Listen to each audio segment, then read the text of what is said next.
Hi, everyone. It's your friendly neighborhood coach, Jason. I had a thought working with clients over the last couple of weeks. This has come up a few times as far as using wisdom when you're responding to challenges or difficult times. And the framework that I've been using with them has basically broken into three things. I've heard it before from Frankel and Keller. They've spoken about it somewhat, but I was trying to work it into a coaching framework in order to help people decide when it's wise to use any of these. Typically, we have a go-to response to challenge or difficult times. One is aggression.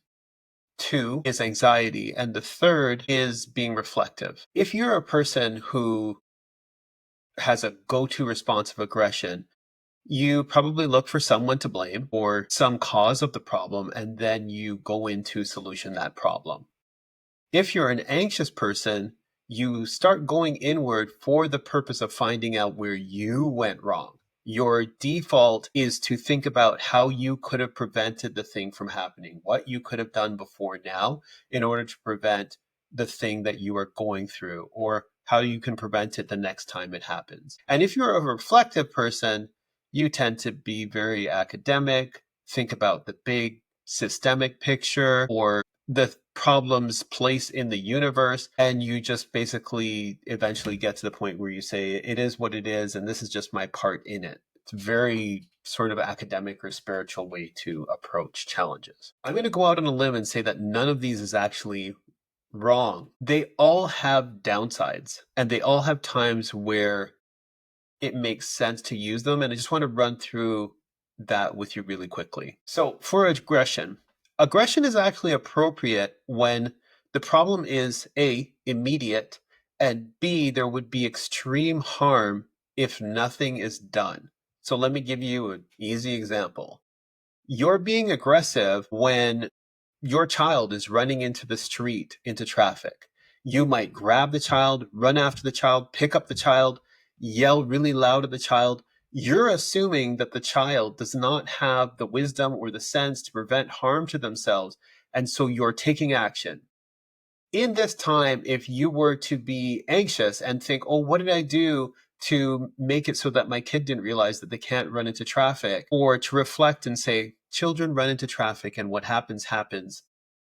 This is not the time for either one of those responses, for example. And this is where something like aggression makes sense when there's immediate severe harm that will happen if nothing is done. Someone has to do something. And this is where aggression is actually appropriate. But keep in mind, that's the downside of aggression, is that when you do something, you can't reverse the thing that's done. If you grab the child in this example vigorously, the child may feel hurt and there may even be some kind of mental damage done to the child. And what you're saying is, well, this mental damage is better than them running out into the street. The harm is lower. You're practicing harm reduction. When you transfer it to something that's less obvious, a moment in time where you're thinking, hey, if I don't do this today, something might happen, you really should flip to being reflective and think about, well, there is no immediate harm if it's something like, my friend is moving in with their partner, and I think that their current partner is a horrible person to move in with. You're talking to your friend. You have time to have this conversation. If we're talking about abuse, that's not what I'm talking about. Like if there's physical, mental, or spiritual abuse, that is not what I'm talking about. But I'm talking about you just don't like them. This is not something where you need to be aggressive, for example. Anxiety may seem like it's never useful. You being anxious and blaming yourself, why would that be useful? Sometimes you're wrong. Sometimes it's your fault. And if anxiety freezes you long enough where someone brings something to you and instead of you stonewalling them, stonewalling is when you don't respond to them, gaslighting them where you pretend that you didn't do something wrong or you make little of the thing that they're complaining about. If you could get just a little bit anxious when you're actually wrong, this is a signal to you that you need to become reflective. You need to think about what your part in this is and what you can do in the future. And then you should be aggressive with yourself, which aggression usually isn't. You don't want to spin and spin and just get into the place where you are blaming yourself and not changing your behavior. That's not appropriate either.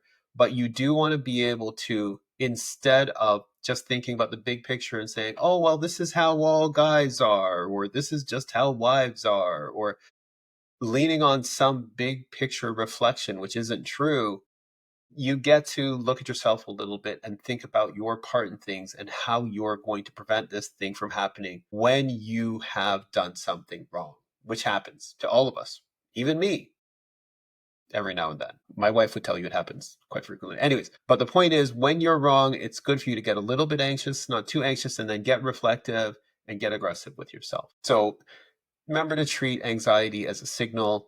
It is not a good go-to for every single problem that you have. You end up just blaming yourself and feeling horrible all the time. It's not good. Now we get to reflection. Reflection is good when the problem is actually bigger than one person or bigger than just the moment. I'll take poverty, for example. We have a tendency with things like poverty or systemic problems to blame the person going through it. Well, if they didn't make these mistakes, which is being aggressive, they wouldn't be where they are. There's a bigger picture at play for a lot of people where poverty has a lot to do with how society is set up. And so for us to really think about the bigger problem and not just pick on people when they're having hard times is actually a really important thing to do. The downside of being reflective is that we can turn every single thing into a bigger picture thing. We can lose all of our agency, which is our ability to do things about challenges, because we are basically saying, well, everything is just the universe, or it's God's will, or it's just my bad luck. This puts us in a place where we never take action. We are never aggressive about what we can do about a problem or what another person can do about a problem or what we could do together. So the downside of being reflective is that we can be too academic, but it's a good approach to use when there's an opportunity or an opportunity to work with other people. And many challenges, bigger challenges, aren't things that you need to work on just yourself. I've said it before in other videos. You need community. You need people that you can trust and that you can talk to. Working with a coach, I work with a coach. I have a therapist. The therapists that I work with for my clients have therapists. They work with someone to work on their stuff. Having a team is something that is healthy for you.